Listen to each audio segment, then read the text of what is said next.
இவர்கள் சிரித்தால் அவர்களுடைய புன்சிரிப்பிலே பற்கள் தெரியும், முத்துக்கள் போன்று அவை பளபளக்கும். உலக பேராசையற்ற மறுமையின் மீது, அல்லாஹுவின் மீது மிகவும் அன்பு நெருக்கமும் கொண்ட ஒரு சஹாபியாக இவர்கள் இருந்தார்கள்.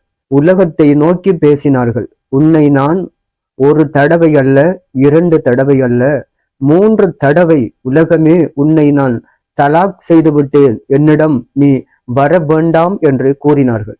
யார் இவர்கள்? தொடர்ந்து என்னுடைய வீடியோவை பாருங்கள். அன்பானவர்களே, அஸ்ஸலாமு அலைக்கும். கண்ணியத்துக்குரிய சஹாபாக்களினுடைய சிபாத்துக்கள், இயல்புகள், அவர்களுடைய வாழ்க்கை வழிமுறைகளை நாங்கள் அறிய வேண்டிய கட்டாய தேவைப்பாடு எங்களிடத்திலே இருக்கின்றது. சஹாபாக்கள் என்கின்ற பொழுது அதிலே மிகவும் உயர்ந்த ஸ்தானத்திலே, அதாவது உலக விடயமாக இருந்தாலும் சரி, ஆஹ்ராவுடைய தீனுடைய விடயமாக இருந்தாலும் சரி, ஹலீஃபாக்கள் மிகவும் முன்மாதிரியானவர்களாக இருந்திருக்கின்றார்கள். அந்த வகையிலே ஹசரத் அலி ரலியல்லாஹு தஆலா அன்ஹு அவர்களுடைய சில தன்மைகளை, சிபாத்துக்களை இந்த பதிவிலே நாங்கள் முதாக்கரா செய்து கொள்ளலாம் என நினைக்கின்றேன். அன்பானவர்களே, அலி ரலியல்லாஹு தஆலா அன்ஹு அவர்கள் இஸ்லாமிய வரலாற்றிலே 4வது ஹலீஃபாவாக, அதாவது இஸ்லாத்தினுடைய பெரும் ராஜ்யத்தின் 4வது ஜனாதிபதியாக இருந்திருக்கின்றார்கள். ஆனால் அவர்களுடைய தன்மை எவ்வாறு இருந்திருக்கின்றது என்பதையே இந்த பதிவிலே நாங்கள் விளங்க வேண்டி இருக்கின்றது.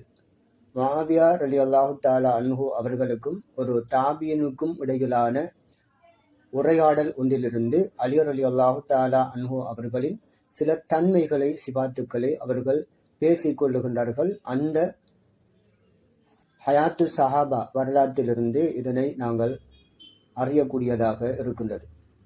அலி ரலியல்லாஹு தஆலா அன்ஹு அவர்களுடைய சாப்பாடு எவ்வாறு இருந்தது என்று சொன்னால், சொஃப்டான, அதாவது அறுசுவையுள்ள, நாங்கள் சாப்பிடுகின்ற சாப்பாடு போன்றோ அல்ல, ஒரு கடினமான சாப்பாட்டையே அவர்கள் விரும்பக்கூடியவர்களாக, சாப்பிடக்கூடியவர்களாக இருந்திருக்கின்றார்கள். ஹலீஃபாவாக இருந்த காலப்பகுதியிலே தான் இந்த தன்மைகளை நாங்கள் பார்க்கின்றோம். அதாவது வறுமை காரணமாக அல்ல, அது நபி ஸல்லல்லாஹு அலைஹி வஸல்லம் அவர்களுடைய வழிமுறையை அவர்கள் பின்பற்றக்கூடியவர்களாக இருந்தார்கள். அந்த வகையிலே அறுசுவையான சொஃப்டான சாப்பாடுகள் அல்லாது கடினமான உணவு வகைகளை அவர்கள் சாப்பிடக்கூடியவர்களாக இருந்திருக்கின்றார்கள். அதே போன்று அலி ரலியல்லாஹு தஆலா அன்ஹு அவர்களுடைய ஆடை அணிகலனை பார்த்தால் நடுத்தரமான ஆடைகளை அணியக்கூடியவர்களாக இருந்திருக்கிறார்கள். ஒரு ஜனாதிபதியாக, ஹலீஃபாவாக அவர்கள் இருந்த போதிலும் எளிமையான மக்களை நேசிக்கக்கூடியவர்களாக இருந்திருக்கின்றார்கள். அந்த வகையிலே அவர்களுடைய ஆடையும் நடுத்தர தன்மையுடைய ஆடைகளாகவே இருந்திருக்கின்றன. அலி ரலியல்லாஹு தஆலா அன்ஹு அவர்களுடைய அறிவை பேசிக் கொள்ளுகின்றார்கள். முஆவியா ரலியல்லாஹு தஆலா அன்ஹு அவர்களும் குறித்த தாபியின் அவர்களும் பேசிக் கொள்ளுகின்றார்கள்.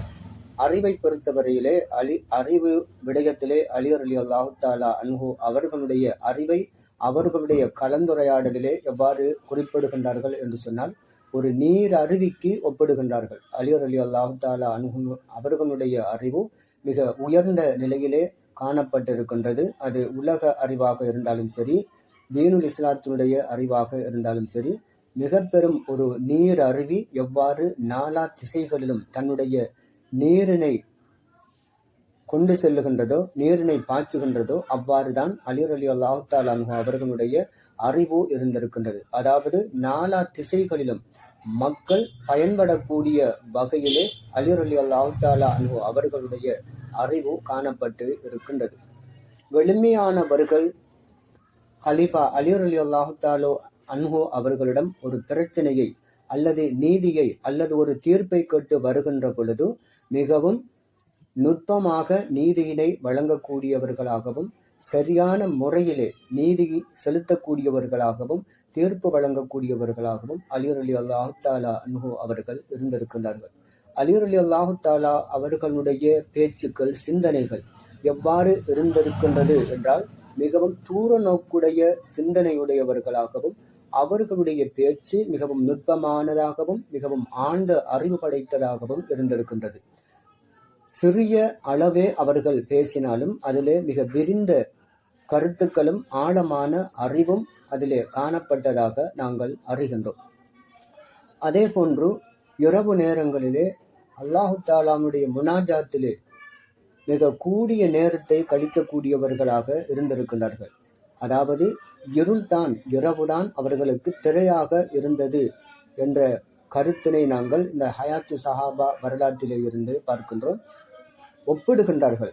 அலி ரலியல்லாஹு தஆலா அன்ஹு அவர்களுடைய இரவு நேரங்களிலே அவர்கள் தொழுகையிலே அல்லது இபாதத்திலே ஈடுபடுகின்ற பொழுது அவர்கள் எவ்வாறு இருந்தார்கள் என்று சொன்னால் அந்த தன்மை விவரிக்கப்படுகின்றது.